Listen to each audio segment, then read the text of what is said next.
Por la presente, se presenta ante el tribunal lo siguiente. Informe de 88 acusaciones, de las cuales 83 son por delitos graves y 5 están pendientes. Justicia, redención, castigo. Estas palabras resuenan sin cesar en las frías paredes de 1900 hormigón del corredor de la muerte de Alabama, donde John Lewis Evans pasaría sus últimos momentos contemplando una vida marcada por la violencia, la desesperación y un destino irreversible. Mucho antes de que John Lewis Evans se convirtiera en sinónimo de la primera ejecución tras el memorándum en Alabama, era un niño moldeado por circunstancias que pocos podían comprender. Nacido el 4 de enero de 1950 en Beaumont, Texas, John Lewis Evans estaba destinado a convertirse en una oscura nota al pie de la historia criminal estadounidense. Tendría el triste honor de ser el primer recluso ejecutado en Alabama tras el restablecimiento de la pena de muerte en Estados Unidos en 1976. Un momento que se convertiría en un ejemplo fundamental en el debate en curso sobre la pena capital. Los detalles de la infancia de Evans siguen envueltos en el misterio, debido a la escasa documentación sobre las familias de clase trabajadora de la época. Lo que sabemos son fragmentos de un joven que poco a poco se fue alejando de la periferia de la sociedad hasta llegar a sus márgenes más oscuros. La transformación no fue repentina, sino un descenso lento e inexorable que culminaría en un único y devastador momento de violencia. A principios de la década de 1950, Beaumont, Texas, era un paisaje de promesas industriales e incertidumbre económica. Para el joven John Lewis Evans, la infancia no fue una época de inocencia, sino un crisol de supervivencia y dificultades. La ciudad industrial, con sus refinerías de petróleo y sus barrios obreros, ofrecía poco refugio a un niño que navegaba por los márgenes de la sociedad.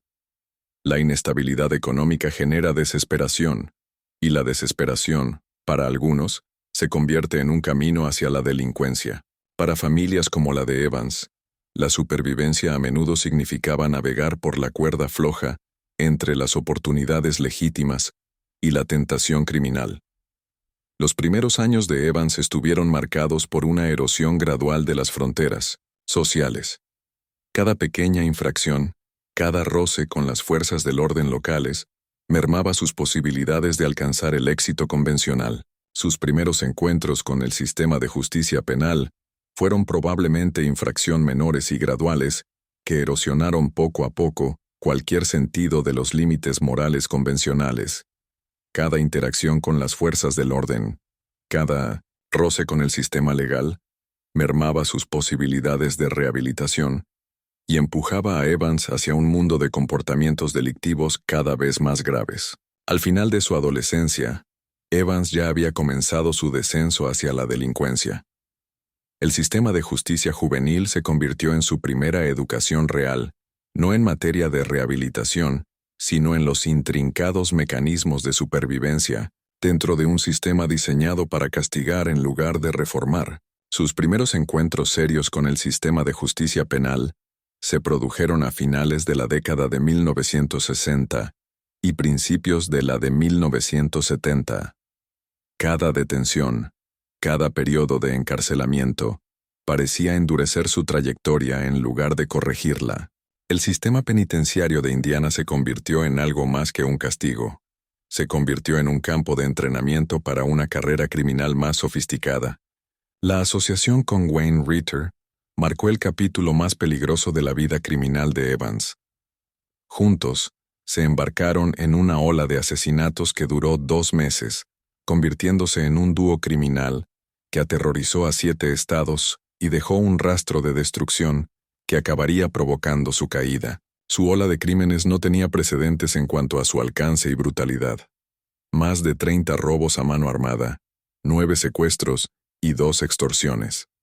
Las cifras parecen el currículum de un criminal y dan testimonio de su crueldad y su total desprecio por la vida humana. El 5 de enero de 1977 fue una fecha que definiría todo el legado criminal de Evans. La casa de empeños de Mobile, Alabama, se convirtió en la escena del crimen definitivo. Edward Nazar, el propietario de la tienda, Fue víctima de un crimen tan brutal que conmocionó incluso a los profesionales más curtidos de las fuerzas del orden.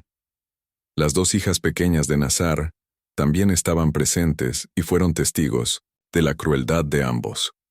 La sala del tribunal se convirtió en el escenario final de Evans.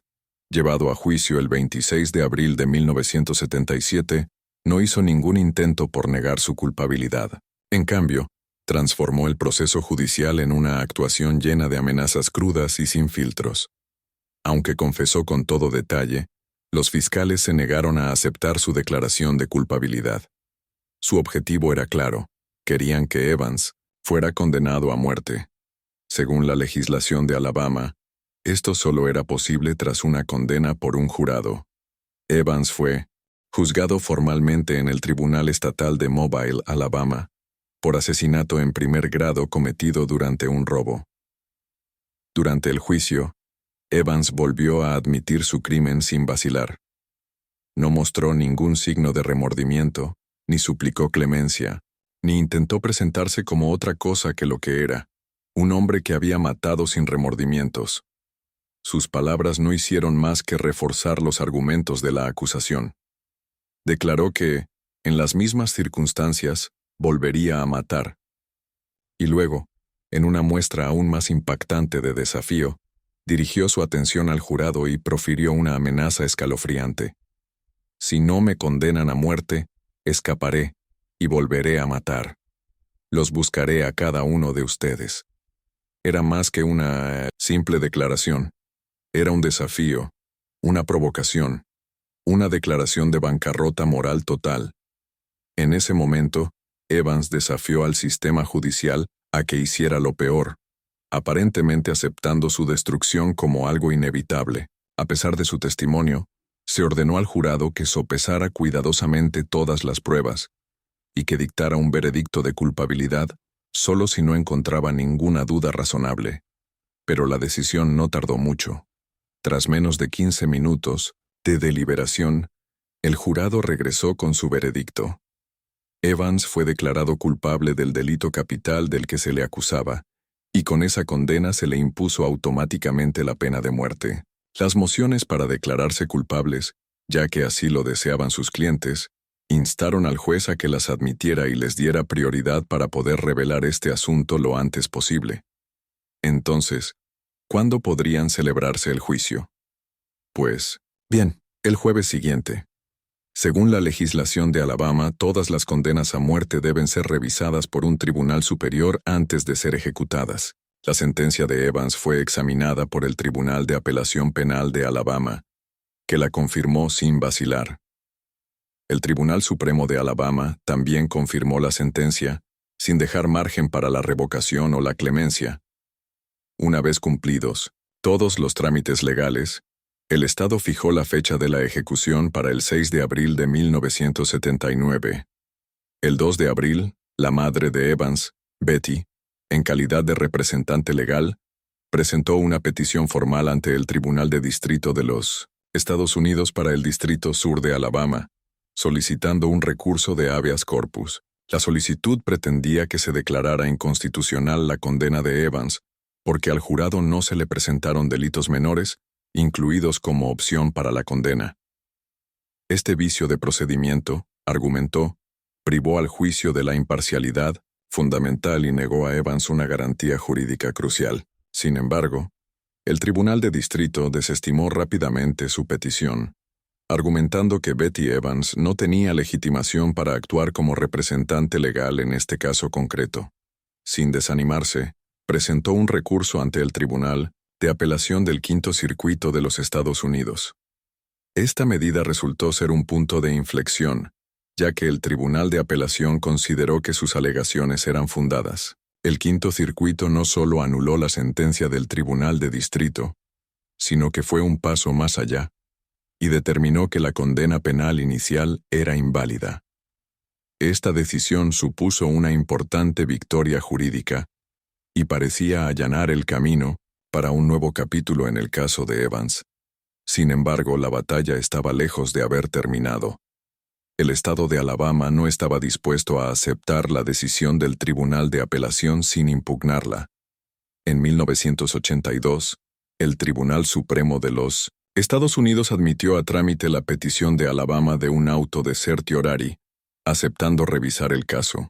En una sentencia trascendental, el Tribunal Supremo revocó la sentencia del Tribunal de Apelación y devolvió el caso para que se deliberara de nuevo sobre la constitucionalidad de la sentencia de Evans. Cabe destacar que esta decisión del Tribunal Supremo no fue unánime. Dos magistrados, William J. Brennan y Thurgood Marshall, emitieron un dictamen parcialmente coincidente y parcialmente discrepante. Si bien estaban de acuerdo con el argumento jurídico de Alabama sobre la cuestión específica en litigio, también sostuvieron firmemente que la pena capital en sí misma constituía una violación de las enmiendas 8A y 14A de la Constitución de los Estados Unidos. Para estos jueces, el caso no se limitaba a errores de procedimiento, sino que se refería a las implicaciones éticas y constitucionales más amplias de la pena de muerte en sí misma. A pesar de que estas batallas legales continuaban, Evans tomó una decisión que dejó atónitos incluso a sus observadores más cercanos. En julio de ese año, en una medida que desafiaba la lógica convencional y la estrategia legal, Evans despidió a sus abogados. A continuación, dio un paso aún más drástico y presentó una moción para desestimar todas las apelaciones posteriores. Muchos especularon sobre sus motivos. ¿Era un acto de rebeldía? ¿Una última resistencia contra un sistema en el que ya no confiaba? ¿O era una renuncia, la aceptación de un destino que creía inevitable? Fuera cual fuera la razón, fue un momento extraordinario que reveló profundamente sus luchas personales. En octubre de 1982, el Tribunal de Apelación aceptó la moción de Evans, cerrando oficialmente la puerta a cualquier recurso legal restante. Se presentó ante el Tribunal Supremo de Alabama una última solicitud para una nueva audiencia de sentencia, pero el 18 de febrero de 1983 fue rechazada de plano. En ese momento, no quedaban vías legales por explorar, ni más apelaciones, ni más revocaciones. Así transcurrieron sus últimas 24 horas. A las 7:00 de la mañana, Evans se despierta en su celda del centro penitenciario Holman, sabiendo que es su último día.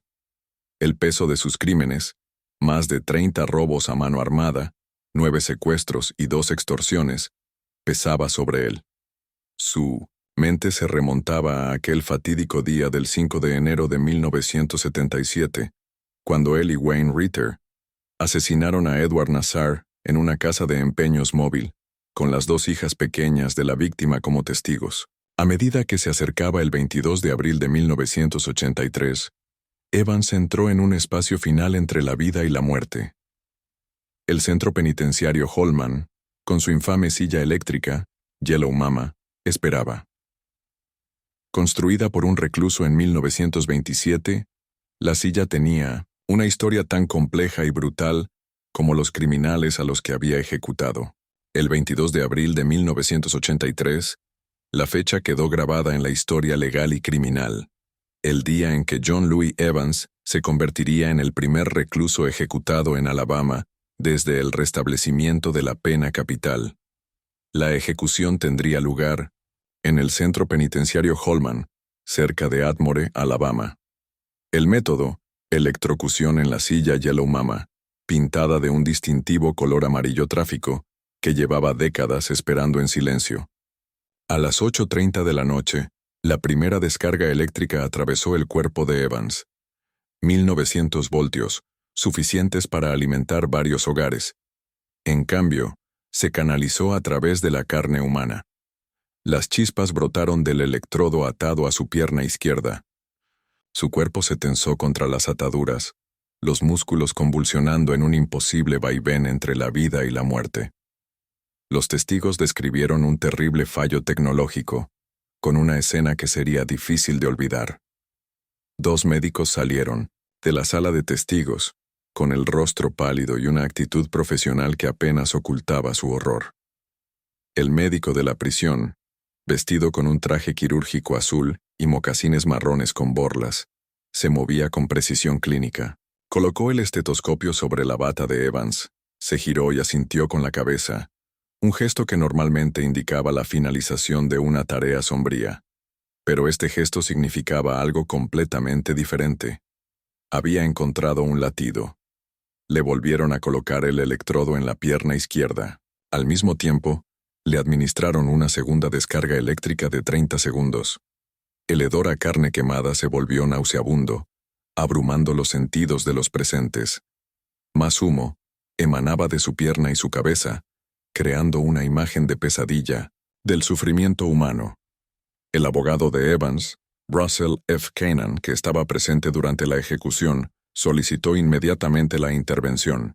Pidió al comisario de la prisión, que estaba en línea con el gobernador George Wallace, que concediera el indulto alegando que Evans estaba siendo sometido a un castigo cruel e inusual. La solicitud fue denegada de inmediato.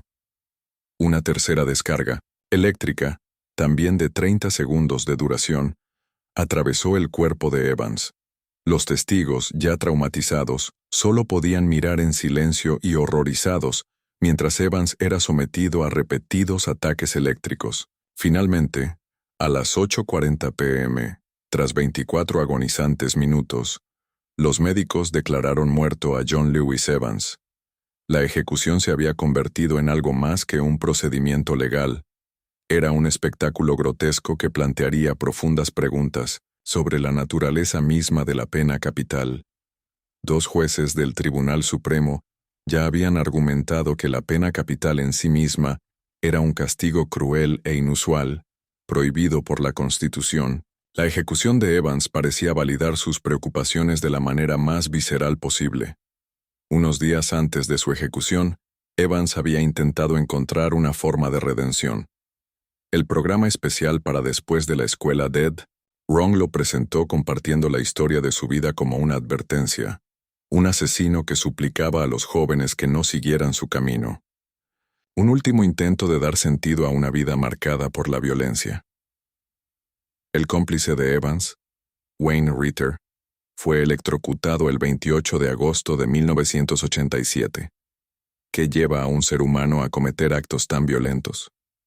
¿Qué combinación de circunstancias, decisiones y oscuridad interior lleva a alguien a cometer crímenes impensables?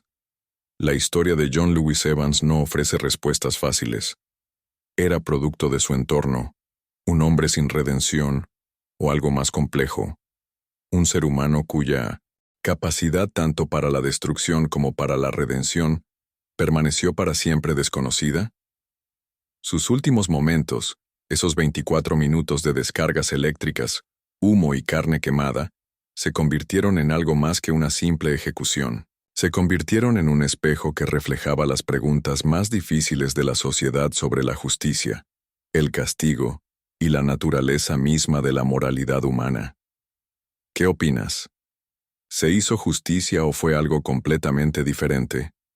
Deja tus comentarios a continuación.